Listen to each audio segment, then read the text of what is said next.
வணக்கம். நான் அமுதா, உதவி பேராசிரியை டாக்டர் எஸ்என்எஸ் கல்வியியல் கல்லூரி கோவை. இன்றைக்கி நம்ம கிரியேட்டிங் அண்ட் இன்க்ளூசிவ் ஸ்கூல் அப்படின்ற பேப்பரில் முக்கியமான ஒரு தலைப்பை பற்றி பார்க்க போகிறோம். ஒருங்கிணைந்த கல்வி. அதன் மூலமாக ஒருங்கிணைந்த கல்வி மூலமாக அனைவருக்கும் கற்றல் வாய்ப்பு எவ்வாறு ஏற்படுவது, இந்த கருத்தை பற்றி தான் இன்றைக்கி நம்ம இந்த வீடியோவில் பார்க்க போகிறோம்.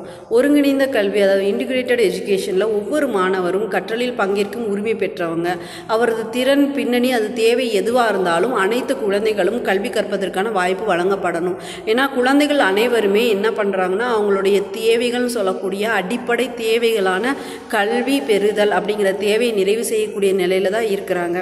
ஆனால் இன்றைய கல்வி சூழல், பள்ளி சூழல் எல்லாமே அதுக்கு பொருத்தமுடையதாக மாற்ற வேண்டியது வகுப்பு ஆசிரியர் மற்றும் சமுதாயத்தின் ஒரு முக்கியமான ஒரு கடமையாக இருக்குது. ஒவ்வொரு குழந்தைங்களுக்கும் இன்க்ளூசிவ் எஜுகேஷன் அப்படிங்கிற கருத்துக்கள் இன்றைக்கி ஒரு பிரச்சனையாக இருக்குது. அதாவது மாற்றுத்திறனாளி உட்பட அனைத்து மாணவர்களையும் தடையில்லாமல் பொதுக்கல்வி வகுப்புகளில் இணைத்து செல்லும் அணுகுமுறைகள் தான் என்ன சொல்கிறோம், இன்க்ளூசிவ் எஜுகேஷன் அல்லது உள்ளடங்கிய பள்ளின்னு சொல்கிறோம். அதாவது சாதாரண குழந்தையும் சிறப்பு தேவையுடைய குழந்தையும் ஒரே கற்றல் சூழலை உருவாக்கி அவங்களுக்கான தேவையை நம்ம என்ன பண்ணுறோன்னா நிவர்த்தி செய்கிறதுக்கு பேர் தான் இன்க்ளூசிவ் எஜுகேஷன். அதாவது முழு பங்கேற்பை உறுதி செய்து கற்றல் முறையை தகவமைக்கிறதுக்கு பேர் தான் இன்க்ளூசிவ் எஜுகேஷன். அவங்களுடைய தேவைகள் நிறைவு செய்கிறது மட்டும் இல்லாமல் அவங்களுக்கு என்ன புரிஞ்சிருக்குது, என்ன புரியலை அப்படிங்கிற தகவமைப்பையும் நம்ம என்ன பண்ணுறோம், உறுதி செய்கிறோம். பொதுவாக உள்ளடக்கம் அப்படிங்கிறதுல பார்க்கும்போது அவங்களுக்கு என்ன புரிஞ்சிருக்கு அப்படிங்கிறத எப்படி நம்ம உருவாக்குறோம், என்ன அணுகுமுறையை பின்பற்றுறோம், என்ன கட்டமைப்பை பொதுப்பள்ளியில் பின்பற்றுறாங்களோ அதே கட்டமைப்பை சிறப்பு தேவையுடைய குழந்தைகளுக்கு நம்மளால் பின்பற்ற முடியாது. அவங்க சிறப்பு குழந்தைகள், அவங்களுக்கான சிறப்பு வட்டார வள மையங்கள் மூலமாக அவங்களுக்கு கொடுக்கக்கூடிய கருவிகள் மூலமாக அவங்களுடைய கற்றல் கற்பித்தல் நிகழணும். அவங்களுக்கான சிறப்பு கவனம் செலுத்தப்படணும்.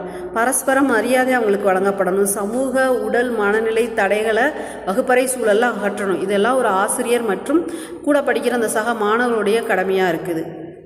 அது மட்டும் இல்லைன்னு பார்த்தீங்கன்னா, திறன் கண்டறிதல். அவங்களுக்கு என்ன திறன் இருக்குது அப்படிங்கிறத கண்டறிஞ்சு அதை முன்னிலைப்படுத்தி அவங்கள்ட்ட இருக்க குறைபாடை மட்டும் பார்க்காம அவங்க சிறப்பாக கற்பிக்கிறதுக்கு என்ன பண்ணணும், நம்ம சரியான ஒரு திட்டமிடல் ஏற்படுத்தி கொடுக்கணும்.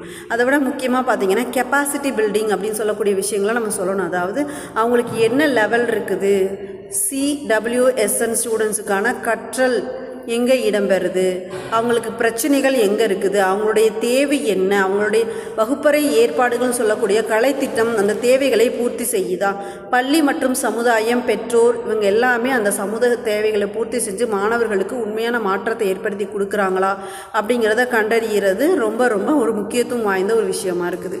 அதனால் இந்த இன்க்ளூசிவ் எஜுகேஷனை நடைமுறைப்படுத்துவது மிக சிரமமாக இருக்குது. சரி, என்னென்ன வழிமுறைகளில் அதை நம்ம நடைமுறைப்படுத்தலாம் அப்படின்னு நீங்கள் பார்த்தீங்கன்னா, சட்ட நடைமுறைப்படுத்தும் போது சட்ட கொள்கை செயலாக்கம். அவங்களுடைய அட்மிஷனை முன்னுரிமை கொடுக்கணும். அவங்களுக்கு பொதுப்பள்ளிகளில் சிறப்பு தேவையுடைய குழந்தைகள் கற்றலுக்கு முன்னுரிமை கொடுக்கணும். அவங்களுக்கு சிறப்பு ஆதரவு கொடுக்கணும். பல வடிவ கற்றல் கற்பித்தல் பொருட்கள், உபகரணங்கள், டீச்சிங் எய்ட்ஸ் எல்லாமே அவங்களுக்கு தேவையான அந்த சிறப்பு தேவையுடைய குழந்தைகளுக்கு தேவையான அந்த அதாவது துணை கருவிகள் எல்லாத்தையும் நம்ம என்ன பண்ணணும், அவங்களுக்காக வாங்கி வைக்கணும்.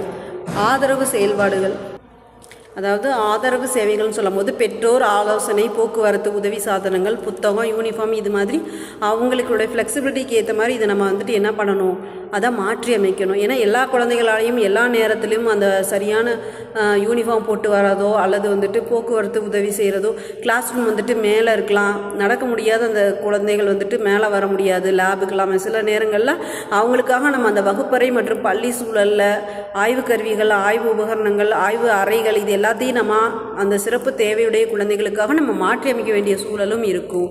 பொதுவாக அவங்க சிறப்பு தேவையுடைய குழந்தைகள் தான், சிறப்பு குழந்தைகள் கிடையாது. எனவே அவங்களுடைய தேவைகளை பூர்த்தி செஞ்சோம்னாலே அவங்களுடைய பாதி பிரச்சனை சரியாயிடும். அப்படி செய்யும்பொழுது அவங்களுடைய கற்றல் திறனும் மேம்படும், அவங்களுக்கு ஒரு நம்பிக்கை கிடைக்கும். எனவே அவங்கள வெறும் பள்ளியில் சேர்க்கறது மட்டும் இல்லாமல் அவங்களுடைய வாழ்க்கையை மாற்றத்துக்கு தேவையான அந்த பள்ளி சூழலை கொடுக்கணும். அவங்க கற்றலில் ஏற்படக்கூடிய தடைகளை அகற்றணும்.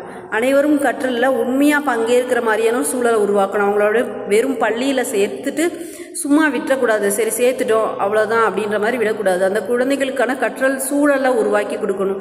எதனால அவங்களால படிக்க முடியலை, உடல் ரீதியான பிரச்சனைகளா, மன ரீதியான பிரச்சனைகளா அப்படிங்கிறத கண்டறிஞ்சு, அதாவது அறிவுபூர்வமான பிரச்சனைகளா அப்படிங்கிறத கண்டறிஞ்சு அந்த ஆசிரியர் வந்துட்டு அந்த குழந்தைகளுக்கான கற்றல் சூழலை உருவாக்கி கொடுக்கணும். பெற்றோர்களோடு அவங்க பேசணும், என்ன பிரச்சனை, வீட்டில் எப்படி அவங்க நடந்துக்கிறாங்க, வகுப்பறை சூழல் அவங்க எப்படி நடந்துக்கிறாங்கன்னு சொல்லி அவங்களுடைய தேவைகளை கண்டறிஞ்சு அவங்க தேவைக்கு ஏற்ற மாதிரி வகுப்பறை சூழலில், பள்ளி சூழலில் உருவாக்கி கொடுக்கும்பொழுது அவங்களுடைய கற்றல் திறன் மேம்படுவதோடு சேர்த்து அவங்களுடைய வாழ்க்கை திறனும் மேம்படும். அவங்க கற்றலில் சிறப்பாக ஈடுபடுவாங்க. அவங்களுக்கு நம்ம கொடுக்க வேண்டியது ஒன்றே ஒன்று தான், அவங்களால படிக்க முடியும் அப்படிங்கிற நம்பிக்கை. அது உள்ளடங்கிய கல்வியில் ஒவ்வொரு ஆசிரியருக்கும் மாணவருக்கும் மிக முக்கியமான ஒரு கருவியாகும். நன்றி.